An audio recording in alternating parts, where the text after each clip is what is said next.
You ask Tiger to solve. This deals with linear equations with one unknown. The final result is x equals -2. Let's solve it step by step. Simplify the expression. Expand the parentheses. Multiply the coefficients. Simplify the arithmetic. Group all constants on the right side of the equation. Add 15 to both sides.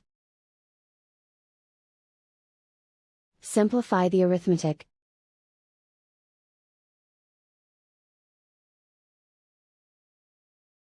Isolate the x. Divide both sides by 10. Simplify the fraction. Find the greatest common factor of the numerator and denominator.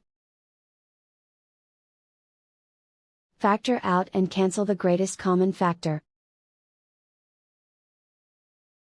And so the final result is x equals -2.